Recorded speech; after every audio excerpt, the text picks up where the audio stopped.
인사하시죠. 하나님께서 당신을 사랑하십니다. 이렇게 인사하겠습니다.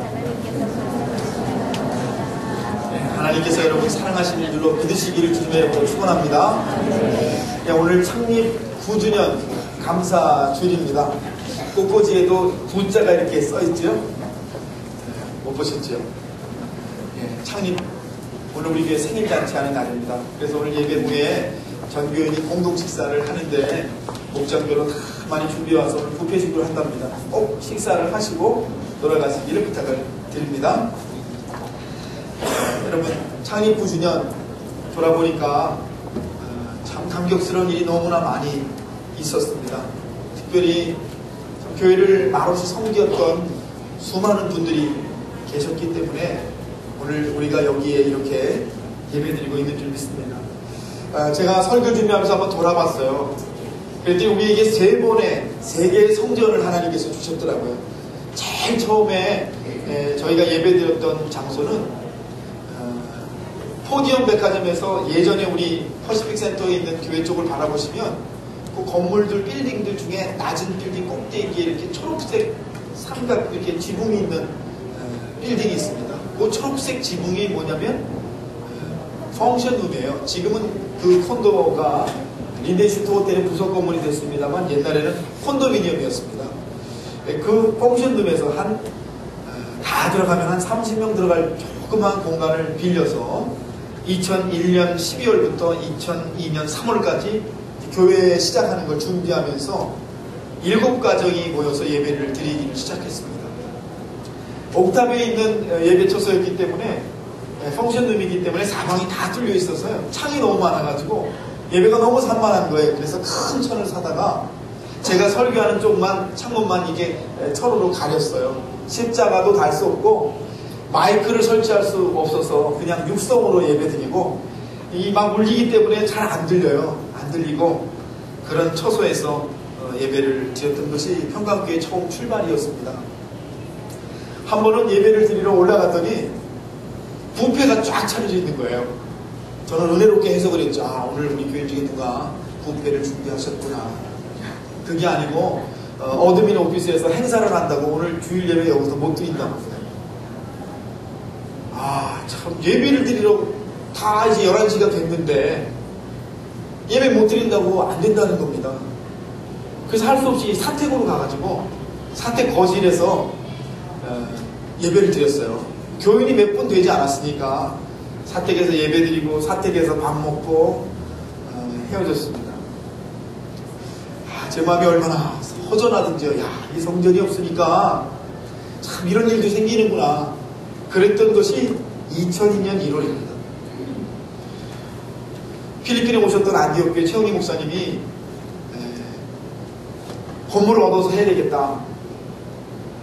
그래서 선교보험금 3천만 원을 주셨고 여러분이 아시는 것처럼 지난번까지 우리가 사용했던 2002년 4월부터 2010년 11월까지 8년 5개월 저희가 사용한 퍼시픽 센터 22층에 본당 있는 쪽만 빌려서요. 그러다 본당 조그맣게 만들고 교육관 만들고 그 공간 안에 유아실 만들고 주방과 사무실 만들어서 교회를 시작했었지요.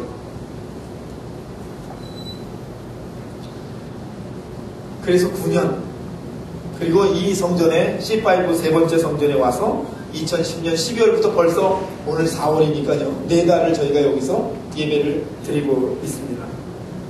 성전이 있다는 것, 예배할 처소가 있다는 것, 이것이야말로 축복이 아닌가 그렇게 생각하면서 감격할 때가 있어요. 저는 여러분 앉아 계신 의자를 보면요 감동이 일어나요.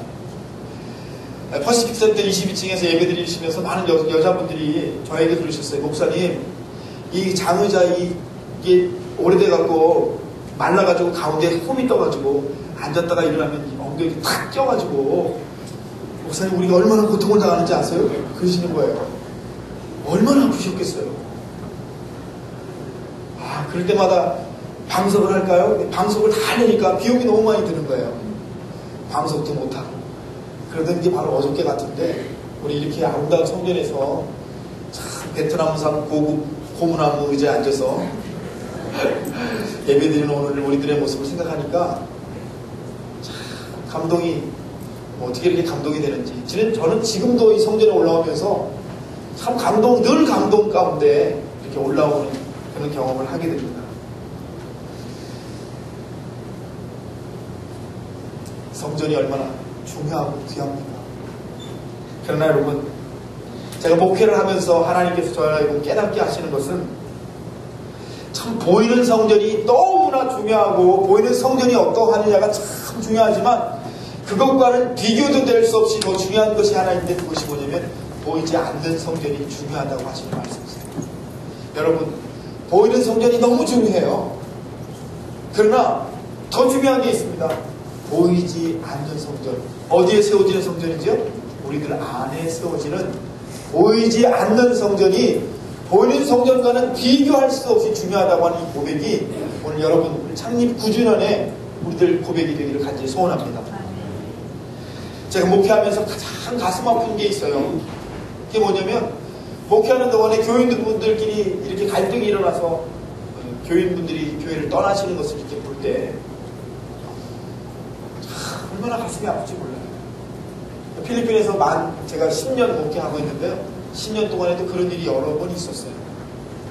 교인분을 떠나보내면 그분을 우연히 또 마주치잖아요. 그러면요, 마음 한쪽에 그 쓸쓸함이 제가 말할 수가 없어요. 여러분, 왜 그런 일이 일어납니까? 그것은 아마도 우리 안에 보이지 않는 하나님의 성전이 다 세워지기 전에, 보이지 않는 하나님의 성전이 온전히 이루어지기 전에, 하나님께서 우리 안에 세우시는 그 거룩한 성전이 만들어지기 전에 우리들이 교회 안에서 갈등을 만나고 교회 안에서 시험을 만나고 교회 안에서 상처를 경험하기 때문에 사실은 어쩌면 극단적으로 얘기하면 아직 우리 안에 하나님의 보이지 않는 성전이 없기 때문에 우리가 그런 갈등과 상처를 견디지 못하고 교회를 떠날 때가 있다고 하는 것이죠.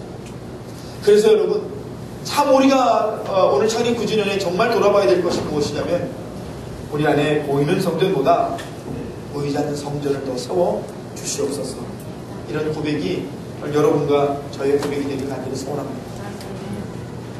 오늘 성경의 말씀으로 돌아가 보겠습니다. 오늘 성경의 말씀도 사실 바리새인들과 예수님 간의 안식일 논쟁처럼 보이지만 오늘도 똑같은 말씀 우리에게 주시는 말씀이세요.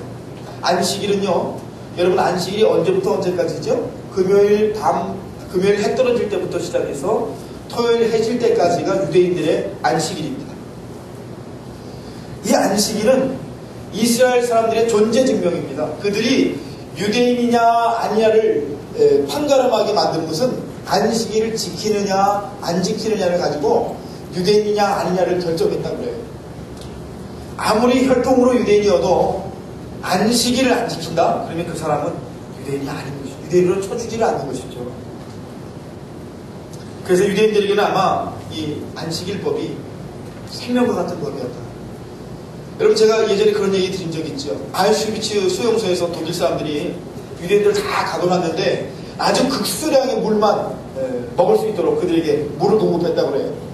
근데 유대인들이 그 물을 가지고 먹는 게 아니고 손을 씻더라는 거예요. 손을 씻더라는 거예요.